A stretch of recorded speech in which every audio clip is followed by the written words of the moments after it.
এই পয়গম্বরগুলা পৃথিবীতে পাঠাইলাম, তারা তো তোমাদেরকে দাওয়াত দিয়েছে ইসলামের। আওয়াজ করে বলো ঠিক কিনা? ইসলামের দাওয়াত দিয়েছে। লা ইলাহা ইল্লাল্লাহ মুসা কালিমুল্লাহ। দেখা কালেমা হযরত মুসা আলাইহিস সালামের কালেমা। মুসা আলাইহিস সালামের উম্মতেরা এই কালেমাটা পড়তো, পড়ে ওই তাওরাত কিতাবের অনুসারী হয়ে ওই ধর্মে গ্রহণ করত। মুসা আলাইহিস সালামের সময়ও একজন দাজ্জাল ছিল, বিরোধী। প্রত্যেকটা নবীর পিছনে এক একজন অথবা দুইজন নবী এর বিরোধী এই দুনিয়াতে ছিলেন। আমার নবীর বিরুদ্ধে কে করেছিলেন? তিনি আপন চাচা আবু জাহেল। আপন চাচা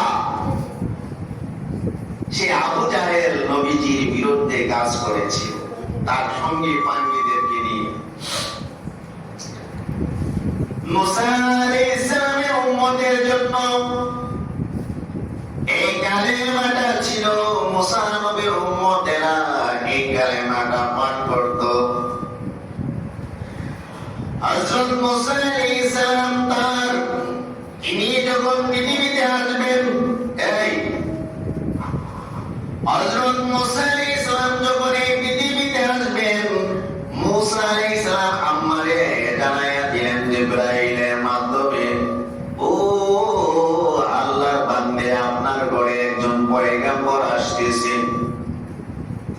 আপনার গর্ভে পয়গম্বর আল্লাহ পাঠাইতেছেন, তিনি হবেন মুসা। আল্লাহু আকবার বলেন। তিনি কে হবে? মুসা।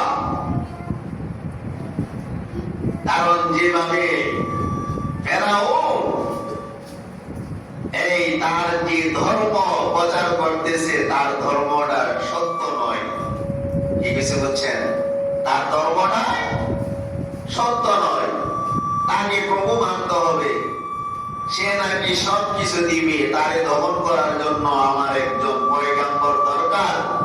তাকে আমি মনোনীত করেছি, জানিয়ে তিনি হলেন হযরত মুসা আলাইহিস সালাম। আল্লাহু আকবার বলেন। কে? হযরত মুসা আলাইহিস সালাম। হযরত মুসা আলাইহিস সালাম তার মায়ের গর্ভের মধ্যে আসলেন।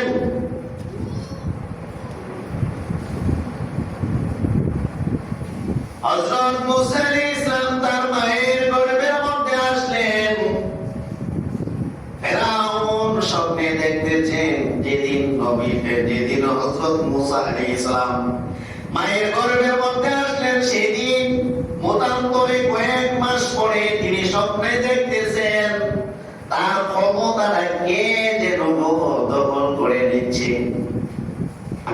তার ক্ষমতাটা কে যেন দখল করে নিচ্ছে। তার হাতে কোনো ক্ষমতা থাকবে না। রাজ্যের মধ্যে অভাব দেখা দিবেন, রাজ্যের মধ্যে বিশৃঙ্খলা দেখা দিবে। তাকে কেউ খোদা বলে দাবি করবে না। এইরকম ওই ফেরাউনের স্বপ্ন দেখলেন। স্বপ্ন দেখায় রাত্রের বেলা তাজ্জব হয়ে গেল, আমি তো আর জীবনে এরকম কোন স্বপ্ন দেখি নাই। আমি কেন আজকে রাত্রে এই স্বপ্নটা দেখলাম, আমি বুঝতে পারলাম না। আমার রাজ্যটা কে যেন দখল করে নিচ্ছে, আমার ক্ষমতাটা কে যেন দখল করে নিয়ে যাচ্ছে। আমার কথা কেউ শুনবে না, কেউ মানতেছে না। আমি যেভাবে ডাকতেছি, আমার ডাকে কেউ সাড়া দেয় না। আমার ক্ষমতাটাই কে যেন নিয়ে যাচ্ছে। সকালবেলা রাজ্যের সবাইকে ডাক দিয়ে বললেন, মন্ত্রী যারা ছিল, যারা কর্মচারী ছিল, সকল কর্মচারীদেরকে নিয়ে একটা বৈঠক করলেন। ও বাবা ভাইরা, আল্লাহ যারে হেদায়েত করবে না ওই বান্দা কখনো হেদায়েতের রাস্তা পাবে না।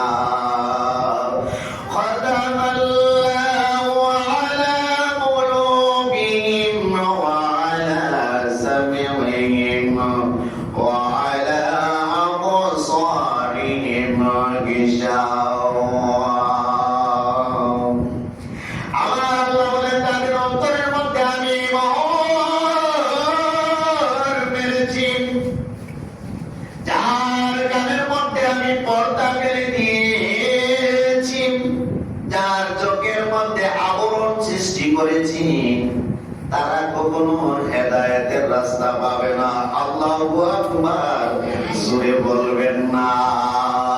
তারা কখনো হেদায়েতের রাস্তা পাবে না। হাজারো চেষ্টা করলে তারা হেদায়েতের পথ পাবে না। ফেরাউনের অন্তরের মধ্যে তো আল্লাহ মোহর মেরে দিয়েছেন। তখন একজন জ্যোতিরে ডাক দিল, জ্যোতিষী বলা হয় যারা গণক, হ্যাঁ গণক।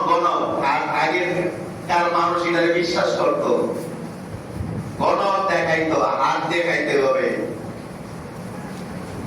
হাত দেখায় হাতের মধ্যে যা আছে, যেটা আসছিল ওইটা বইলা দিত, আর মানুষ সেটাই বিশ্বাস করত। আবার বাস্তবে তাই করতো। আল্লাহু আকবার বলেন। এই জন্য ডান হাত কাউকে দেখায়েন না, বুঝছেন? ডান হাতটা কাউকে দেখায়েন না, হাতগুলা সব কমে দেখাইবেন, বুঝছেন? গণকদেরকে বা যারা ডান হাতের মধ্যে আপনার সবকিছু আছে। এখানে দেখেন কারো 3টা রেখা আছে, আছে কি? আমার আছে 3টা, 1টা 2টা 3টা, কারো 2টা, কারো এবার এখানে একটা কি একটা চিহ্নিত আছে। এই চিহ্নগুলা তারা বুঝতে পারে এটা ভাগ্য ভালো মন্দ আছে এটার মধ্যে। তবে তার বিশ্বাস করতে হবে কাকে? আল্লাহকে। আমার বন্ধুরা,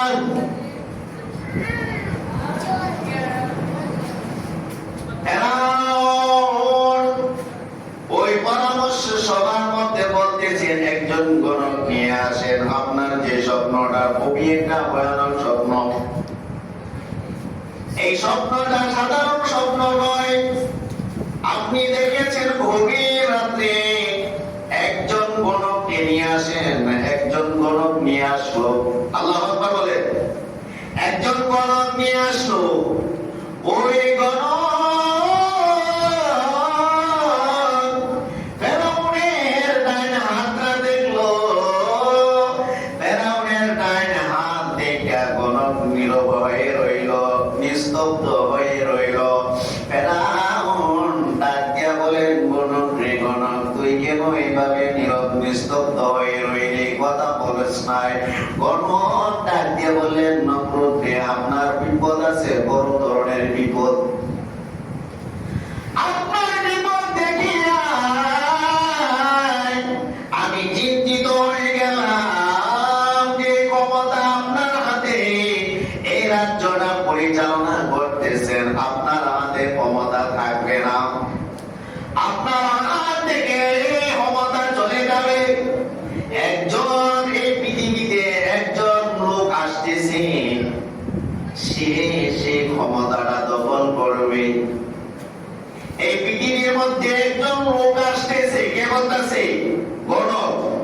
তার পূর্বে অতীতের কথাগুলা, ভবিষ্যতের কথাগুলা বলে দিচ্ছি যে হে নমরুদ, আপনার হাতে যা দেখলাম, আপনার হাতে এই রেখা বা এই অবস্থায় দেখে আমি চিন্তিত।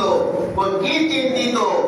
আপনার হাতে আর ক্ষমতা থাকবে না, আপনার ক্ষমতা চলে যাবে। মুসা নবী মায়ের পেটের মধ্যে এসেছেন, মুহূর্তের মধ্যে গণকে কথা বললো, একজন পুরুষ আসতেছে পৃথিবীতে আপনার ক্ষমতাটা দখল করার জন্য। আপনার হাতে ক্ষমতা থাকবে না, আপনাকে মানুষ প্রভু বলে মেনে নেবে না। যেভাবে এখন বর্তমান সকল মানুষ আপনাকে প্রভু বলে মেনে নিচ্ছে,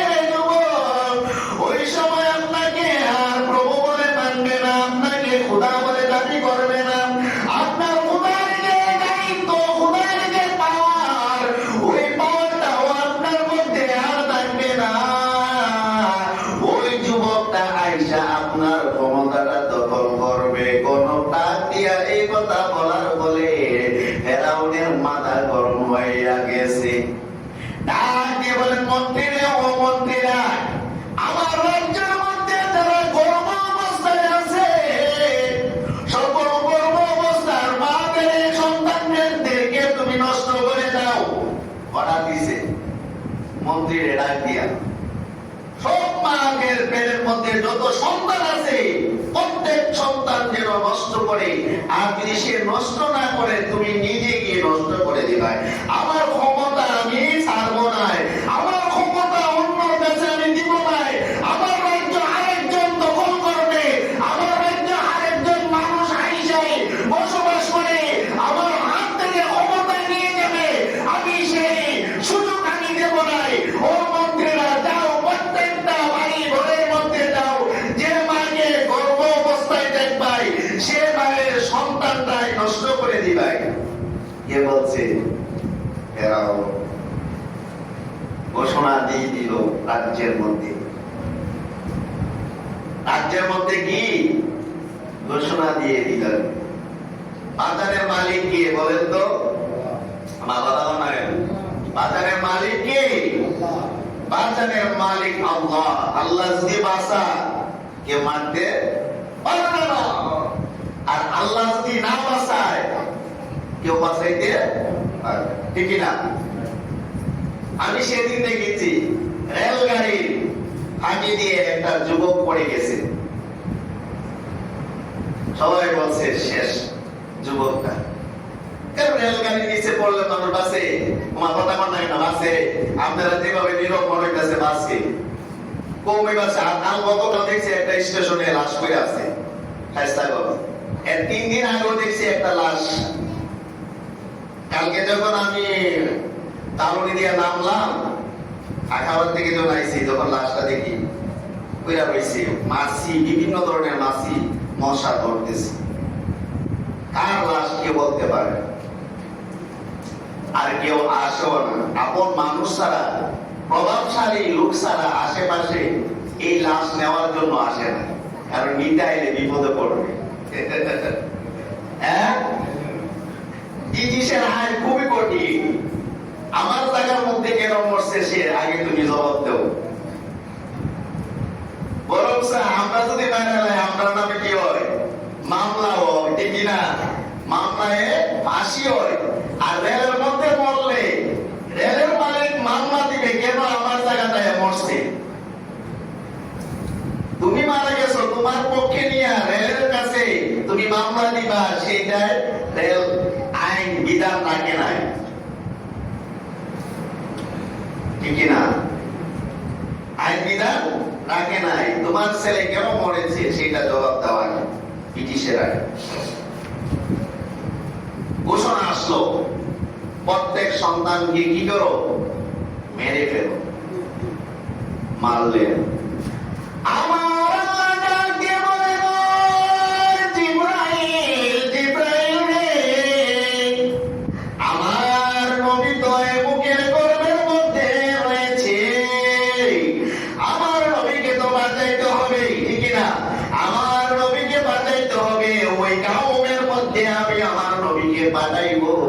তার মারে হেফাজত করতে হবে। আর আমি আল্লাহ তাদেরকে এমন ভাবে মনের মধ্যে কল্পনা জল্পনা সৃষ্টি করে দিব যেন আমার নবীর কাছে তারা এক মুহূর্তে মুখ ফিরাইয়াও না আসে। তারা যেন মুখটা ফিরাইয়া যায়, অন্তর যেন এই বাড়ির দিকে না আসে। আমি অন্যদিকে তাদের মনটাকে দিয়ে দিব। ও যুবক ভাইরা, মুসা নবীর আম্মাকে আয়েশা ডাক দিয়ে বললেন, ও মুসা নবীর আম্মা, আপনার ঘরে কে আছে? আপনি তো ভালো জানেন, আমি তো আপনাকে জানাইয়া গিয়েছি। আপনার ঘরে এসে তেমন মানুষ নয়, আপনার ঘরে যিনি আছেন আমার আল্লাহর বন্ধু মুসা নবী আপনার ঘরের মধ্যে আছেন। আপনি নিজে হেফাজত থাকবেন। এই দিকদার নমরুদ ঘোষণা করে দিল, ও বন্ধুরা, এই যারা গর্ভধারণ আছে, এই পৃথিবীর মধ্যে গর্ভ অবস্থা আছে, প্রত্যেক সন্তানকে মেরে ফেলার জন্য আপনিও ঘোষণাটা শুনেছেন। আপনি আজ থেকে এই ঘর থেকে বাহির হবেন না, আপনি সব সময় এই ঘরের মধ্যে থাকবেন।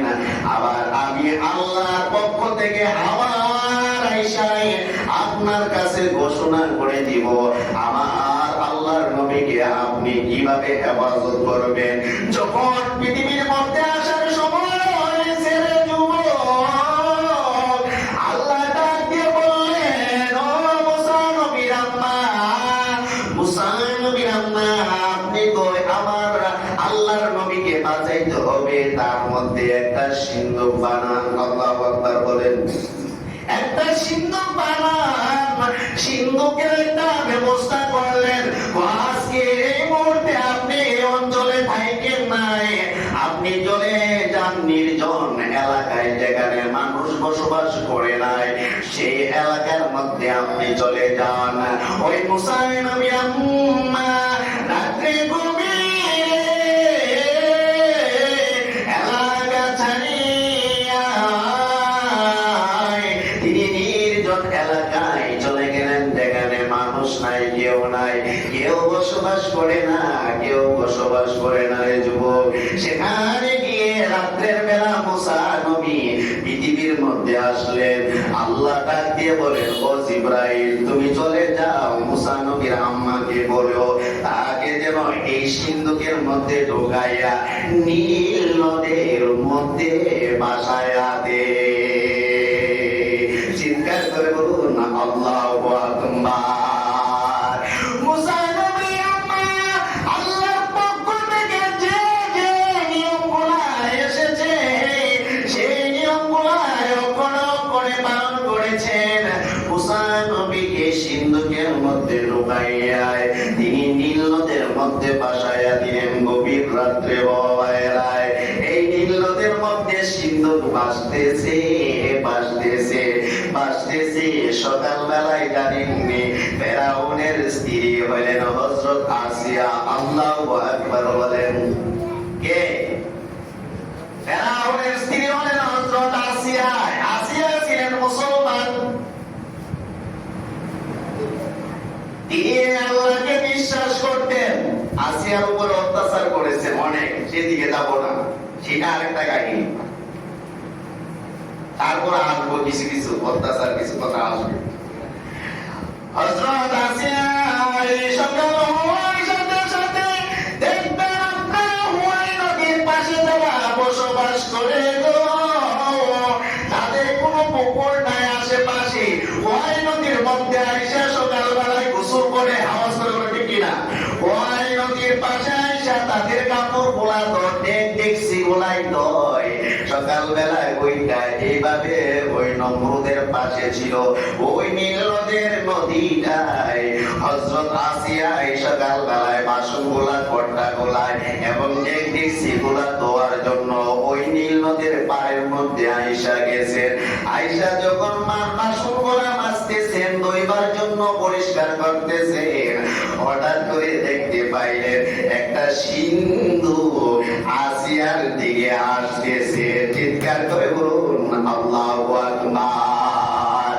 আমার বন্ধুরা, বন্ধুরে বন্ধুরে, আল্লাহ কোন সময় কি লীলা দেখায় আল্লাহ ছাড়া কেউ বোঝে নাই। আওয়াজটা বলুন, আল্লাহ ছাড়া কেউ বোঝে নাই। আমার বন্ধুরা ওই সিন্ধুকটায় আস্তে আস্তে আসিয়ার দিকে ভাসতে আরম্ভ, আস্তে আস্তে আস্তে ভাসতে আসিয়ার দিকে আসতেছে রে বাবা ভাইরা।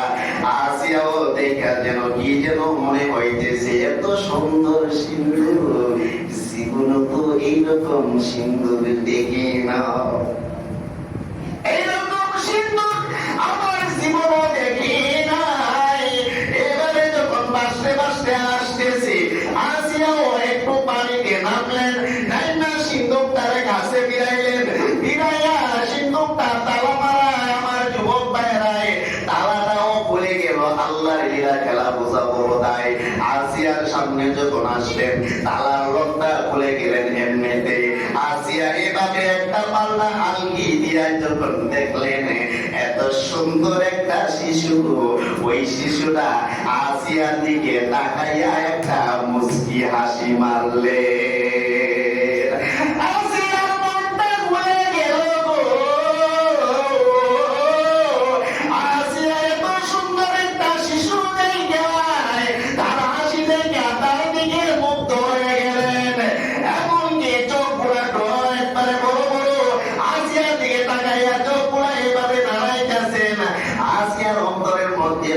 সৃষ্টি হয়ে গেল। আসিয়া বলল, আমার তো এখন সন্তান নাই, তাহলে তো আমার একটা সন্তানের দরকার।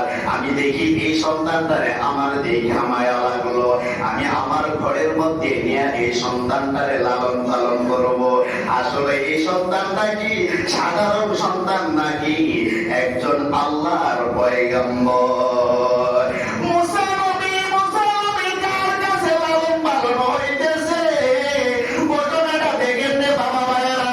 এই জন্য বাহাদুরি করবেন নাই, এই জন্য নিজেকে গর্ব করবেন নাই, এই জন্য নিজেকে নিজে প্রহর ভাবে স্বাধীনভাবে মনের ভাব প্রকাশ করবেন নাই। আল্লাহ কোন সময় কোন হালতে কোন অবস্থায় কার কোনো পাঠাই দিয়ে কেউ বুঝতে পারবেন না রে বাবা ভাইয়েরা। এই যুবক গরিব ধনী হয়, ধনী আবার গরিব হয়। সকালবেলায় দেখছেন গরিব ছেলেটায় ঘরে ঘরে হেঁটে হেঁটে গেল, বিকাল বেলায় দেখেন আল্লাহ যদি চান এই গরিব ছেলেটারে ধনী বানাইয়া দিতে পারেন। আবার দেখে গেল আমার যুবক ভাইয়েরা রাত্রের বেলায় ক্ষমতার ছিল, বসায় বিভিন্ন স্থানে বাহাদুরি দেখাইতে পেরেছে, রাজ্য চালাইছে। সকাল 10টা হওয়ার পরেই দেখা গেল রাজ্য শূন্য। যাও যাও যাও, আও এই দেশে থাকতে পারো না, চলে যাও। এইরকম আরো ঘটনায় ঘটেছে। ক্ষমতা দেওয়ার মালিক কে বলেন? আবার জোরে জোরে বলেন, ক্ষমতার দেওয়ার মালিক কে? আল্লাহ। সুবহানাল্লাহ বলেন।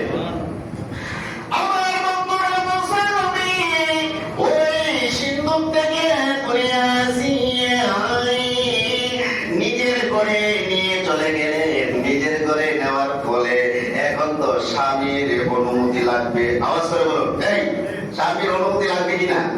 কারণ স্বামী কেডা?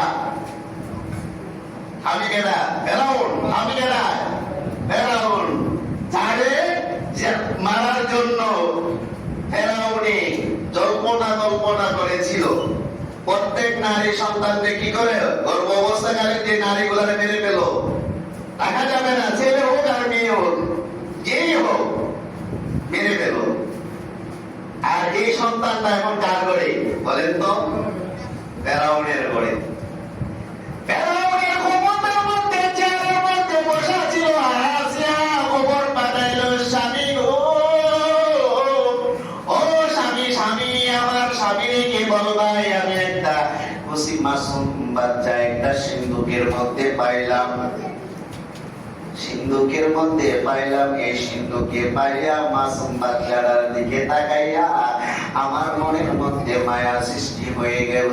স্বামী হাসলেন, স্বামী হাসার বলে স্বামীকে ডাক দিয়া বললেন, স্বামী গো, ও স্বামী, আমি যখন এই সিন্ধুকে নদীর পারে গেলাম, আমি এই নীল নদের পারে যখন গেলাম সকাল বেলায়, ওইটা দেখলাম আমার সামনে একটা সিন্ধুক। সিন্ধুকটা খুললাম, ওইটা দেখলাম একটা মাসুম বাচ্চা।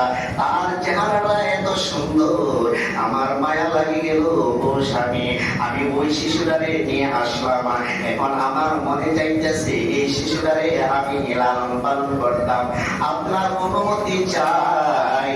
এই কথা বলার ফলে তার স্ত্রীর কথা শোনার সাথে সাথে স্বামী ডাক দিয়ে বললেন, স্বামীকে ফেরাউন ডাক দিয়ে বললেন, স্ত্রী, তোমার মনে যখন চাইতেছো এই বাচ্চাটারে লালন পালন করতাই, আমার কোনো অসুবিধা নাই, তোমার উপরে তো আমি যাব নাই, তুমি যা বলবে সংসারে তাই আমি ফেরাউন শুনবো। দেখছেন নি আল্লাহ মন পরিবর্তন করেছিনি? মুসা নবীকে লালন পালন করতেছেন, যার সাথে তার বাপ একটু দেখলে তার লাভ ঠিক না, যার সাথে তার প্রেম তারে কিন্তু একটু দেখলে আপনি চিনতে পারেন ঠিক কিনা। যেখানে যাবেন তার চিনবেন, তার বন্ধু বান্ধব চিনবেন ঠিক কিনা। আমার আল্লাহর বন্ধু হযরত মুসা আলাইহিস সালাম, মুসা আলাইহিস সালামের দেখে তো ফেরাউন অবশ্যই চিনেছেন। উনি তো সাধারণ পুরুষ, সাধারণ মাসুম বাচ্চা হতে পারে নাই, তার চেহারার মধ্যে নুরানি আলো জ্বলতেছে, চকচকা আলো, চেহারার মধ্যে এত মায়া। তিনি সাধারণ শিশু হতে পারে নাই, তিনিও জানতে পারলেন শেষ পর্যায়ে হযরত মুসা আলাইহিস সালামকে ফেরাউনের ঘরে আল্লাহ লালন পালন করাইতেছে। রে বাবা ভাইরা, ফেরাউনের ঘরে ফেরাউন কিন্তু আল্লাহরে মানে নাই, নিজেকে নিজে খোদা দাবি করে।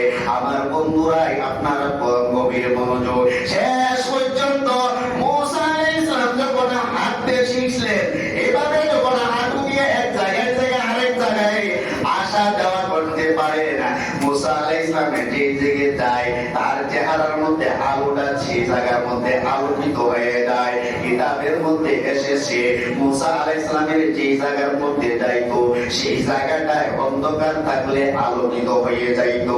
আর মুসা আলাইহিস সালামের দিকে তাকাইলে মানুষের মন ভরে যাইতো, তার প্রতি মায়া মমতা সৃষ্টি হইতো, তাকে অনুসরণ করতে চেষ্টা করত। ওই সময় আল্লাহর প্যারা বান্দারা যারা ছিল মুসা আলাইহিস সালামকে তারাই লালন পালন করেছিল। বাবা ভাইরা, ওই একদিন তিনি হাঁটু দিয়ে ওই ফেরাউনের ঘরের মধ্যে চলতেছে চলতেছে চলতেছে, ওই ফেরাউন আইসা তার প্রাসাদের মধ্যে ঢুকলো। ঢুইকা দেখলেন মুসা নবী ছোটবেলায় তিনি হাঁটু দিয়ে এভাবে এক জায়গায় থেকে আরেক জায়গায় যাচ্ছেন, খেলাধুলা করতেছে। আর ওনার খেলাধুলার সঙ্গী কে জানেননি? এই দুনিয়ার কোন মানুষ নয়, যারা খেলাধুলার সঙ্গী ছিলেন হযরত জিবরাইল আলাইহিস সালাম। মুহূর্তের মধ্যে যখন ঢুকলেন, মুসা নবীরে এভাবে খুলে দিলেন কে? ফেরাউন। ফেরাউন এভাবে খুলে নিয়ে দুই হাত ধরে বুকে নিয়ে যখন গালের মধ্যে একটা সুমা দিলেন। বাবা ভাইরা, আমরা দেখেন ছোট বাচ্চা যদি আমরা দেখি, আমরা নিজেরা ওই কোলে নিয়ে তার গালের মধ্যে একটা সুমা দিই, দেখি না? ছোট বাচ্চাদেরকে আদর করে চুমা দেই না? আদর করে চুমা দিই। মুসা নবীকে এভাবে আলগি দিয়ে বুকের মধ্যে জড়াইয়া যখন গালের মধ্যে ডান গালের মধ্যে চুমা দিবে ফেরাউন, মুসা নবী এমন একটা থাপ্পড় মারছে, থাপ্পড় দেওয়ার সাথে সাথে ফেরাউন ডাক দিয়া বলে, আমার জীবনও এত বড় থাপ্পড় আমি খাই না, আমি এত বড় থাপ্পড় খাই নাই। আমার মনে হয় এটা সাধারণ মানুষ নয়, সাধারণ শিশু নয়, সে মনে আমার শত্রু। আমার শত্রু ছাড়াই আমাকে এভাবে থাপ্পড় দিতে পারে নাই।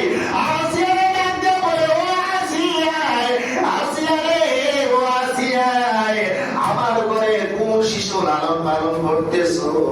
আমার মনে হইতেছে সে আমার শত্রু, সে আমার শত্রু। এই কথা বলার পরে আসিয়ারে ডাক দিয়ে বলেন, আমি এই মুহূর্তে এই শিশুটারে মেরে ফেলবো, আমার ঘরে আর থাকতে দিব না, তার জীবন তো আমি এই মুহূর্তে আমি কবর দিয়ে দিব। এই সিদ্ধান্ত যখন ফেরাউনে নিল, আমার যুবক ভাইয়েরা, আসিয়া ডাক দিয়ে বলেন, ও স্বামী, স্বামী গো স্বামী, ও স্বামী, আপনার এই শিশুরা থাপ্পড় মারছে এত বড়, আমার তো বিশ্বাস হয় নাই। তুমি তো থাপ্পড় খাও নাই, থাপ্পড় খাইছি আমি। এই থাপ্পড় খাইছে কেনা? ফেরাউন, থাপ্পড় তুমি খাও নাই, সে থাপ্পড় দিছে আমি দেখছি আসমান এবং জমিন দুইটা কম্পিত অবস্থা হয়ে গেছে। আর আমার দাঁতের মারে এমন অবস্থা হয়ে গেছে, ঝুনঝুন শব্দ হয়েছে, আমার বোঝা গেলে এই দাঁতের মারি এই দাঁতের পাশা এসে লাগিয়ে গেছে। আল্লাহু আকবার না? দিছে কেনা? মাসুম বাচ্চা। আর একটা জিনিস মনে রাখবেন, যারা মুসলমান ছাড়া, যারা ইসলাম বিরোধী, ইসলামের পক্ষে নয়, কাফের মুশরিক, তারা কিন্তু অপবিত্র। তারা কি অপবিত্র? কারণ তারা যদি মুসলমান হইতে হয়, গোসল করে উযু করে আবার নতুন করে মুসলমান হইতে হবে ওইভাবে। তারা অপবিত্র। মুসা আলাইহিস সালামের গাল পবিত্র না অপবিত্র? আমার কথা কর না কেন? পবিত্র না অপবিত্র? পবিত্র। সুবহানাল্লাহ। আর ফেরাউনের ঠোঁট পবিত্র না অপবিত্র? অপবিত্র। অপবিত্র যে ঠোঁট পবিত্র জায়গার মধ্যে লাগতে দিবে কখনো নাই। থাপ্পড় দিছে, এমন থাপ্পড়, জনমের থাপ্পড়। এইটা মুসা আলাইহিস সালাম এই ছোট্টবেলা ছিল একটা থাপ্পড় দিয়েছিল এই ফেরাউনকে। আবার যখন তিনি এই দুনিয়া ছেড়ে চলে যাবেন আজরাইলে দিছিল আরেকটা থাপ্পড়। দুইটা থাপ্পড় দুইজনকে দিয়েছিল, বুঝতে পারছেন? আজরাইলের কোন কোন কিতাবে আইছে আজরাইলের চোখ বাঁকা হয়ে গেছে। আল্লাহু আকবার না। আবার কোন কোন কিতাবে আছে যে আজরাইলের এই থাপ্পড় আইয়া মুসা আলাইহিস সালামের থাপ্পড় আইয়া আজরাইলের চক্ষুটা খুলে গেছে। আল্লাহর দরবারে এই চক্ষু নিয়ে হাজির হইল, আল্লাহ গো আমার চক্ষুটা খুলে গেছে, এখন আমি কি করতাম? ও কি করছে? ও আপনার বন্ধুর জান কবজ করার জন্য গিয়েছিলাম, আপনার বন্ধুরা আমি জান কবজ করতে যাওয়ার পরে আমি যখন পাশে বসছি, বসার সাথে সাথে আমার গালের মধ্যে একটা সর মাইরা দিছে, সর দেওয়ার সাথে সাথে আমার চক্ষুটা খুলে গেছে, এখন আমি কি করতাম? আপনার বন্ধু। এখন আল্লাহ ডাকতে বলেন আজরাইল আমার বন্ধুর সাথে কোনো না কোনো একটা বেয়াদবি করছো, নয়তো আমার বন্ধু তোমার এইভাবে থাপ্পড় দিত না। চক্ষু লাগাই দাও, চক্ষু লাগিয়ে কি করছো মনে মনে? আল্লাহ আমি সালাম দিয়েছি না, এর জন্য দিছি শিক্ষা পাইবার জন্য। আমার বন্ধু এমনি মারে না, সালাম দিয়ে দিলাই না, কেন সালাম দিলাই না? আমার বন্ধু এমনি মারে না। আর ছোট্টবেলা দিয়েছিল কারে? ফেরাউনকে। ফেরাউন আমি পাইছি, এর মাইরালাম। আসিয়া বলেন স্বামী গো, ও স্বামী আপনি তারে মাইরেন নাই, সে যদি বোঝে তাহলে আমরা পরীক্ষা করব, আর না বুঝলেও আমরা পরীক্ষা করব। কি পরীক্ষা করবাই? সামনে একটা আগুনের আঙ্গা দিব, আর একটু এক পাশে একটা স্বর্ণের একটা কি দিব, একটা স্বর্ণের পাথর দিব। যদি তার জীবনটা বাঁচানোর জন্য চেষ্টা করে তাহলে আমরা বুঝবো সে স্বর্ণের মধ্যে ধরবে। আর যদি বুঝে নাই আমার পায়রায়, তখন সেই স্বর্ণের মধ্যে না ধরায় সে এই আগুনের মধ্যে ধরবে। এরকম আমরা পরীক্ষা করে নেই। স্বামীর ডাক্তার বলে, স্বামীও রাজি হয়ে গেলেন রে বাবা ভাইরাই। স্বামী বললেন কারণ রাজি করার মালিক কে বলেন তো? রাজি করার মালিক তো আল্লাহ। কারণ তার বন্ধুরে তো এখানের মধ্যে লালন পালন করাইবেন, মানুষে বিশ্ব মানুষকে জানিয়ে দিবেন আমার বন্ধুরে আমি কাফের ঘরে লালন পালন করেছি। আমি ইচ্ছা করলে আল্লাহ কাফের ঘরেও আমার বন্ধুরে নিয়ে লালন পালন করাইতে পারি। ও দুনিয়ার মানুষ দেখো আমার ক্ষমতা কতটুকু আছে, এইটা বোঝানোর জন্য মূল কাহিনী আমার যুবক ভাইয়েরা। শেষ পর্যন্ত পরীক্ষার মধ্যে যখন এইভাবে শুরু হয়ে গেল, মুসা নবীকে এভাবে দিলেন, মুসা নবীকে ইশারা দিলেন, এভাবে সেরা দিলেন। মুসা নবী আস্তে আস্তে আস্তে আস্তে হাঁটতে হাঁটতে হাঁটতে হাঁটতে হাঁটু দিয়ে ওই স্বর্ণের দিকে চলে যাচ্ছিলেন। মুহূর্তের মধ্যে আল্লাহ ডাক দিয়ে বলেন জিবরাইল, ও জিবরাইল আমার বন্ধু স্বর্ণের মধ্যে ধরে ফেলবে। এখন যদি স্বর্ণের মধ্যে ধরে ফেলে আমার বন্ধুরে মেরে ফেলবে। না না না, তুমি এলহামের মাধ্যমে এটা নিয়ে দাও, অথবা তুমি গিয়ে কানে কানে করে দাও, সে যেন এই স্বর্ণের মধ্যে না ধরে, সে যেন আগুনের মধ্যে ধরে। আমার বন্ধুরাই হযরত জিবরাইল আমিন আয়েশা মুসা নবীর কানে কানে বলে দিলেন রে বাবা, মুসা নবী আর স্বর্ণের দিকে যায় নাই। আর ওই স্বর্ণের দিকে যখন যাইতেছিলেন আসিয়া আল্লাহরে ডাকা শুরু করে দিলেন, আল্লাহ গো, ও আল্লাহ তোমার বন্ধুরে বাঁচাও। এই মুহূর্তে যদি স্বর্ণ ধরে পড়ে আমার স্বামী তোমার বন্ধুরে মেরে ফেলবে। এই কথা বলার পরে আল্লাহ তো বাঁচাইবেন, আল্লাহ তো বাঁচাইবেন রে বাবারা। শেষ পর্যন্ত মুসা নবী ওই আগুনে গিয়া ধরলেন, আগুনের দইরা মুখের মধ্যে লাগাইয়া দিলেন। আর জিহ্বার যে আলা অংশটা যে একটা জিহ্বার মধ্যে যে আগার মধ্যে যে চুপো একটা চিকন একটা, প্রত্যেকটা জিহ্বার মানুষের আগা চিকন থাকে রে বাবা ভাইরা। ওই চিকন জায়গাটায় মুসা নবী পড়ে গিয়েছিল। মুসা নবীর একটু একটু কথা বাস্তব বড় হওয়ার পরে এই অবস্থায় দেখি নম্র যুবক ভাইরা এটারা উন্নয় খায়। যখন আগুনে ধরলেন তখন তার মনটার পরিবর্তন করলেন। আসলে সে বুঝে নাই, না বুঝাই আমার গালি দিছে। যদি বুঝতো তাহলে সে আগুনে ধরতো নাই, ধরতো কোথায়? স্বর্ণের মধ্যে। ও আসিয়ায় কথা মেনে নে, আবার তুমি একটু আমাকে খোদা দাবি কইরো, আমাকে তুমি প্রভু মাইনো, আমি তো তোমার কাছে আর কিছু চাই নাই, তুমি যা চাইবা তাই দিব। আসিয়া ডাকতে বললেন, স্বামী গো, ও স্বামী, আপনি শুনেন শুনেন, আপনাকে কখনো আমি খোদা দাবি করবো না, প্রভু দাবি করবো না। আমার প্রভু যিনি, তিনি হলেন মহান আল্লাহ। সুবহানাল্লাহ বলেন। বাজারের মালিক কি? আল্লাহ। সুবহানাল্লাহ। মুসা আলাইহিস সালাম কি এখান থেকে ছোট্ট বলে, আর এখানে আরো